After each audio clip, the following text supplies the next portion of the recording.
구약성경 열왕기상 제18장 말씀이 됩니다. 구약성경 549페이지 First Kings chapter 18 beginning at verse 41 열왕기상 제18장 41절에서 마지막 46절까지 읽도록 합니다. 549페이지가 됩니다.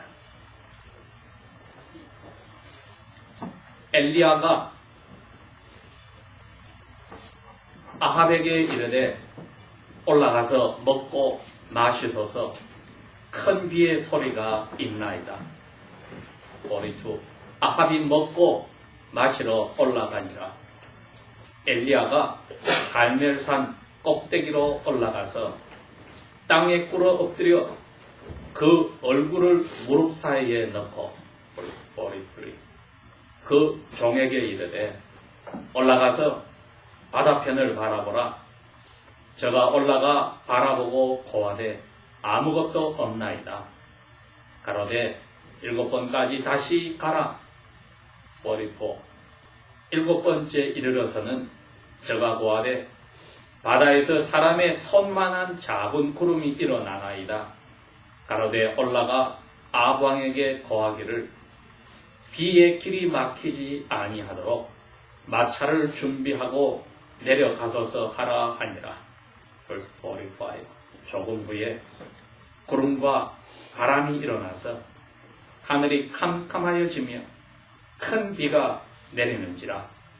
아합이 마차를 타고 이스라엘로 가니 46.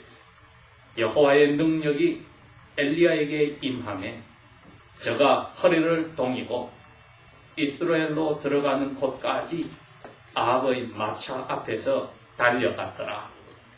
아멘.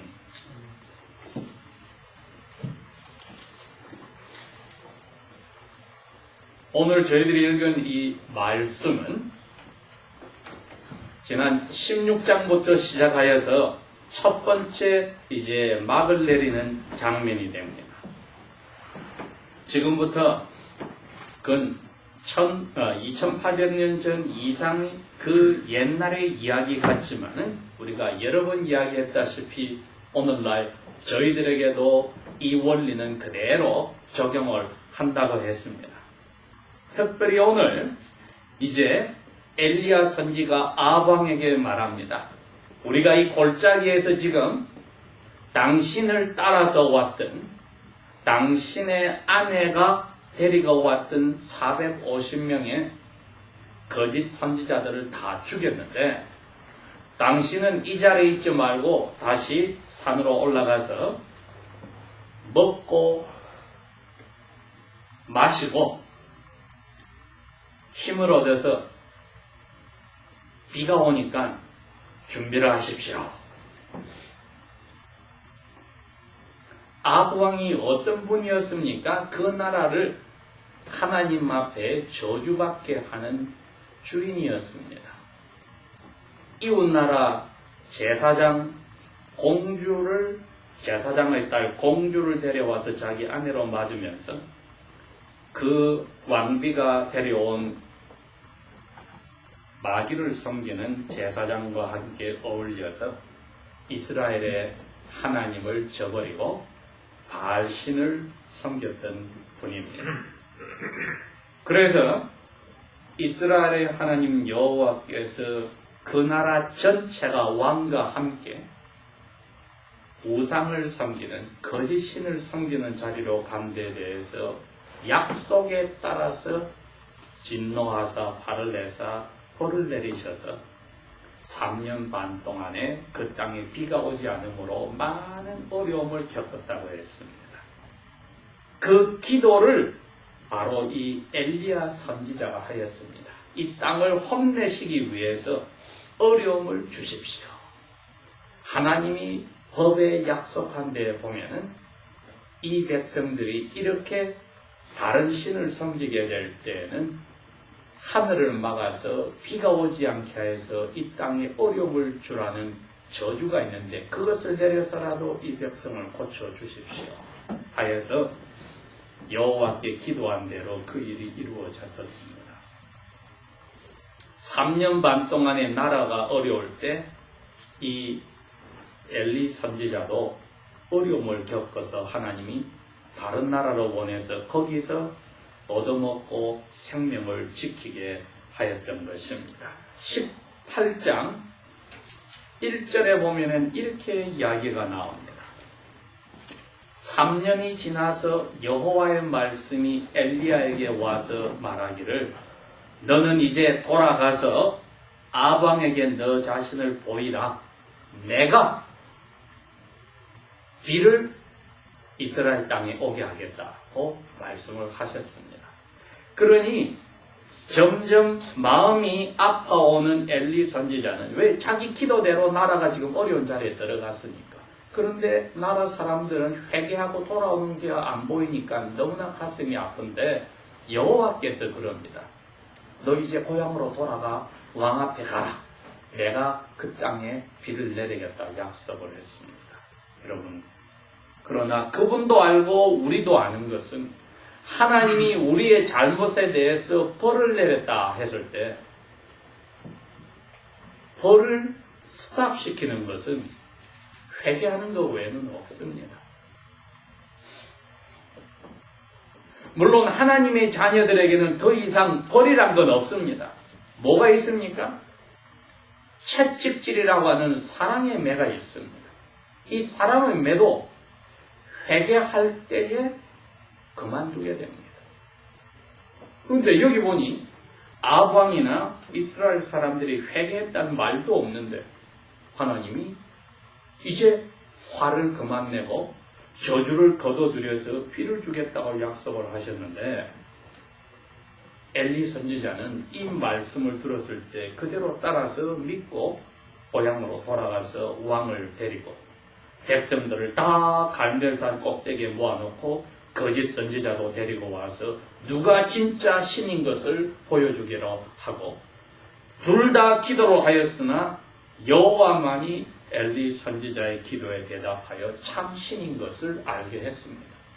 그러나 이스라엘 백성들이 하늘에서 불이 떨어지는 것을 보고 여호와가 참신이다, 여호와가 참신이다 이야기를 했지만 아방이나 이스라엘 사람들이나 입에서 우리가 지난 세월 동안 여호와의 화를 돋우도록 다른 귀신을 마귀를 섬긴 죄를 회개합니다 하는 말이 없었습니다.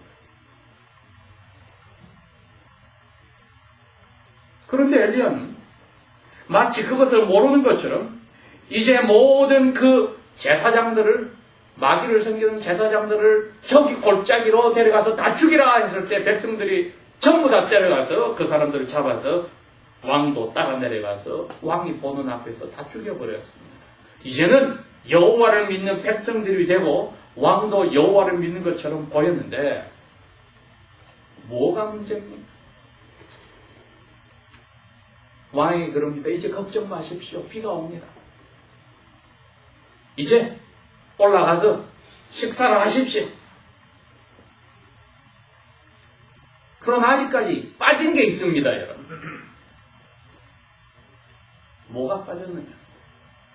하나님의 화를 돋우던 죄를 하나님이 용서해 주는 길은 회개 외에는 없습니다.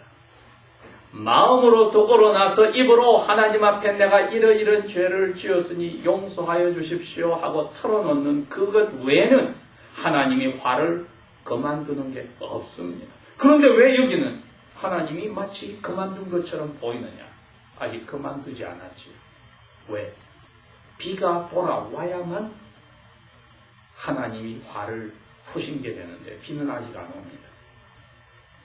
그러나 하나님 입으로 비를 보낸다고 했으니 비는 확실히 옵니다. 언제 오느냐가 문제지.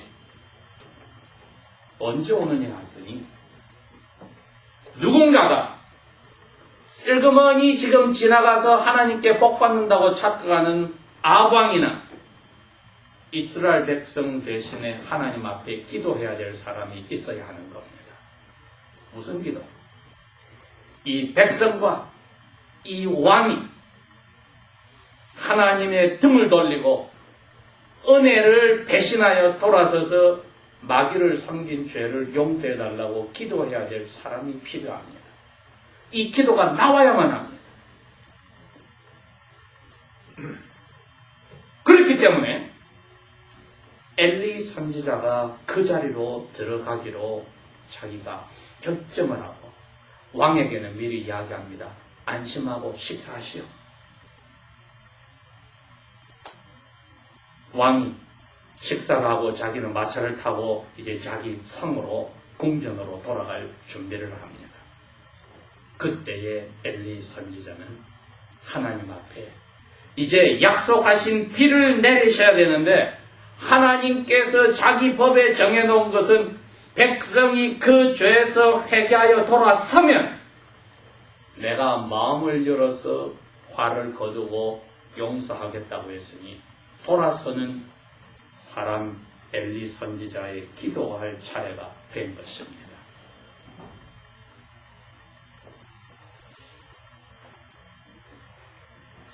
산 꼭대기로 올라갔습니다.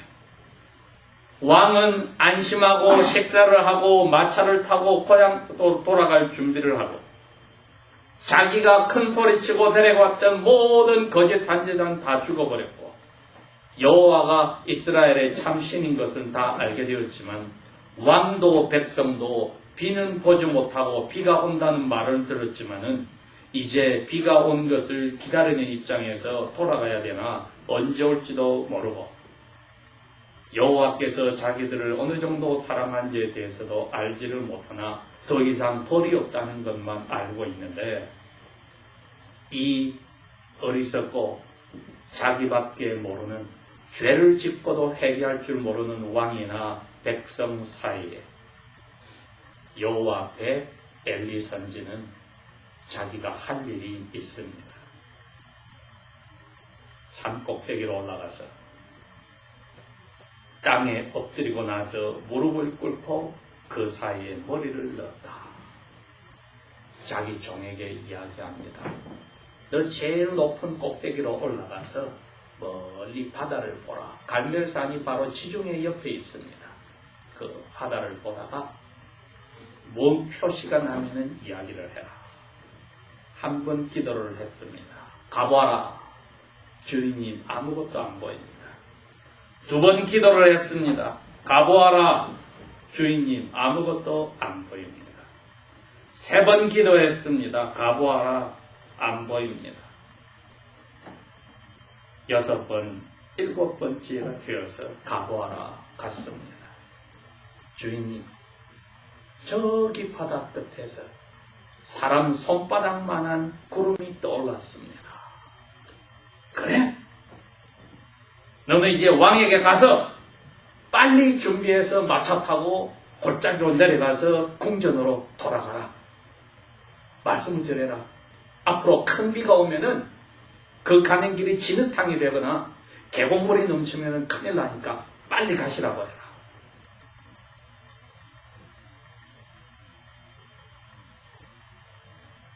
성경에서 7번이란 말은 하나님께서 사람에게 주신 사람으로서 완전히 하는 표시입니다. 한 번 기도해도 모자라. 2번 기도해도 모자라. 3번 기도해도 모자라. 7번 기도를 했더니 하나님이 그래, 너 사람으로서는 최선을 다했네. 이 백성들과 왕과 왕비가 나를 그렇게 화내게 하고 마귀를 쫓아 섬긴 그 은혜를 배반한 죄를 너가 대신하여 최선을 다해서 너 목숨 걸어놓고 기도했네. 내가 이제야 화를 풀어주지.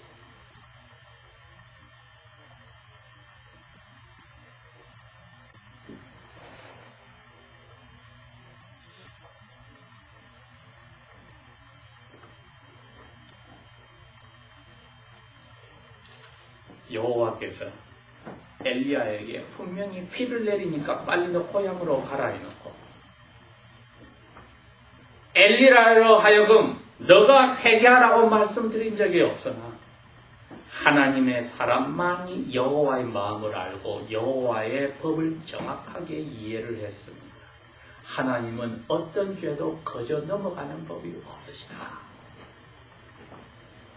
죄를 용서하시되 회개를 요구하시기 때문에 회개 후에야 용서가 내려오는 것을 지금 엘리야에게 내가 용서한다고 이야기를 하시니 누군가가 회개를 해야 된다는 뜻인데, 왕도 백성도 엘리야 선지의 명령에 따라 나쁜 거짓 제사장들을 죽이면 끝났다고 생각을 하고, 자기들 입으로 여호와는 신이라고 부르면 끝났다고 생각하는 그러한 모습을 보였지만, 여호와의 화를 돌이키는 것은 그거로 되지 않는다는 것을 엘리 선지자는 여호와의 법에 따라서 알고 있는 겁니다. 2800년이 지난 오늘날 저희들에게도 이 말씀은 똑같습니다. 여호와의 마음을 돌려서 우리에게 날마다 우리는 알게 모르게 죄를 짓고 있는데도 사랑을 왜 베푸실까? 그때 엘리야나 지금 우리나 똑같은 이유입니다. 앞으로 오실 메시아가 십자가에 달려서 대신 기도하시는 그것 때문에 아버지는 엘리야 선지자가 7번이나 기도한 것이 모자라지만 예수님께서 죄인들의 죄를 용서해달라고 대신 목숨을 바친 것을 보고 엘리야의 기도를 완전하다고 보아주고 용서하기로 한 겁니다. 우리가 날마다 죄를 짓고 살 때에 우리가 부부 사이나 부모와 자녀 사이나 우리가 이웃과 형제 자매와 친구 사이에 사로가 잘못되었을 때 그것을 해결하는 방법이 어떻습니까?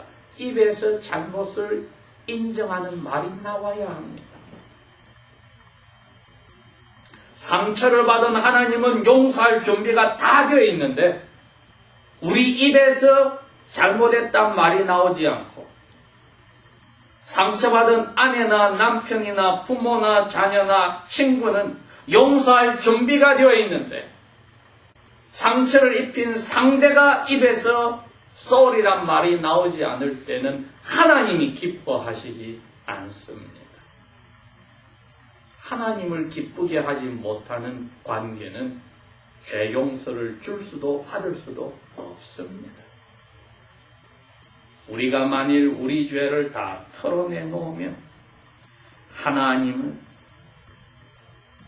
자비가 많으시고 미쁘셔서 약속을 지키셔서 우리를 모든 죄에서 용서하시고 깨끗하게 씻어주신다고 하셨지만 우리가 예배하러 올 때나 날마다의 삶 속에서 죄 없는 것처럼 생각하고 살 때에는 다른 사람을 깔보는 가운데 나 자신은 깨끗한 것처럼 이야기할 때는 하나님이 우리 보고 너는 죄가 있다고 했는데 우리는 아닌 것처럼 했으니 하나님을 거짓말하는 분으로 만들어 하나님의 말씀이 우리 영혼에 있지 않는다고 요한일서 1장 10절은 경고를 하고 있습니다. 우리의 삶 속에 엘리야의 심정이 되어서 저희들이 기도할 때에 왜 이처럼 우리의 잘못을 고백하는 기도를 하면은 하나님이 분명히 들어주신다는 것을 아냐 하면은 예수님께서 우리 대신에 다 아버지 앞에 목숨까지 바쳐서 용서를 따냈기 때문에 우리는 아버지 앞에 엘리야와 같이 아직 자기 죄를 털어내놓지 않는 사람을 위해서라도 기도를 해야 할 이유가 있습니다. 저 사람이 남편이 아내가 부모가 내 형제 자매가 친구가 나한테 아염소리 할 때까지는 나는 용서하지 않을 거야가 아니라 나는 용서할 거야. 그런데 저 사람은 할 준비가 안 돼 있으면 하나님 그 사람의 죄까지도 용서하여 달라고 예수님의 심정으로 기도하라는 것입니다. 여러분, 이것이 없으면 우리 마음은 하나님 나라의 평화와 의로움과 기쁨을 소유하지 못했다고 합니다. 엘리야는 이 심정을 아버지에게서 받았기에 앞으로 오실 메시아가 이렇게 되는 것을 알기에 아버지의 법에 따라서 이제 뻔뻔스러운 왕에게 괜찮습니다. 가십시오. 뻔뻔스러운 백성들에게도 하나님이 화를 푸신다고 이야기를 하고 자기가 대신하여 자기의 목숨을 걸어놓고 기도를 했던 것입니다.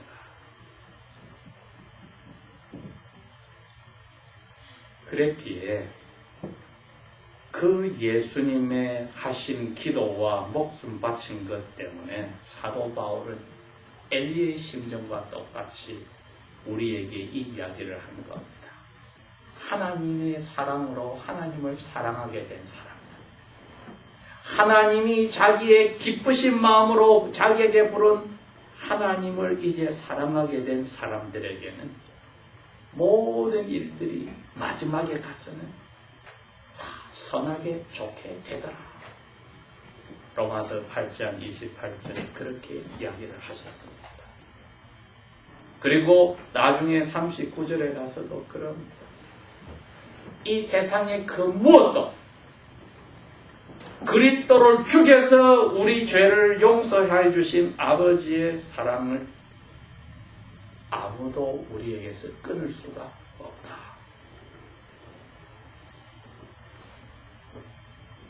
우리가 날마다 생각하고 입을 벌리고 하는 눈빛이나 행동에서 얼마나 우리 주위의 사람들에게 상처를 주고받습니다. 무엇보다도 이 일을 할 때에 하늘의 아버지께 저희들이 상처를 주고 우리 대신에 죽은 예수님의 마음에 상처를 주지만 엘리 이 선지의 심정과 같이 예수께서 기도하셨기에 엘리 선지의 부족한 기도로 하나님이 용서하시고 뻔뻔스러운 아방과 이스라엘의 죄도 용서하시고 우리의 죄도 용서하셨습니다. 이제 우리가 한 걸음 더 나아가서 뻔뻔스러운 왕 앞에 이게 갈 길입니다 하고 하나님이 갑자기 힘을 주셔서 허리에 끈을 메고 마차에 달려가는 엘리야의 그 심정 속에 그 예수님의 모습을 보면서 이 길이 갈 길입니다 하고 주님이 주신 힘으로 우리가 그냥 예수님의 덕으로 부족하지만 용서받는 자리에 있을 게 아니라 예수님처럼 이제 사람들 앞에서 이게 갈 길이요, 이게 용서받고 날마다 하나님의 나라의 백성으로 사는 재미가 이렇습니다 하고 힘을 얻고 달려갈 그 자리로 우리가 가야 합니다. 그렇지 않고는 그리스도인의 삶이 너무나 재미없고 밋밋합니다. 날마다 주님 오실 날은 가까우고 그날에 받을 상이 면류관이 얼마나 멋진 것을 생각할 때에 6일 동안의 삶은 허리를 동이고 마차를 탄 말이 몰고 가는 마차보다도 더 빠른 속력으로 뻔뻔스러운 왕 앞에서 왕을 아버지의 말씀에 따라 이끌어가는 그러한 모습과 같은 우리 그리스도인의 모습이 될 때에 우리는 날마다 하나님 나라의 어려움과 기쁨과 영혼의 평화를 가지고 나를 보고라도 예수 그리스도를 믿으라고 담대히 전할 수 있게 됩니다. 기도하겠습니다.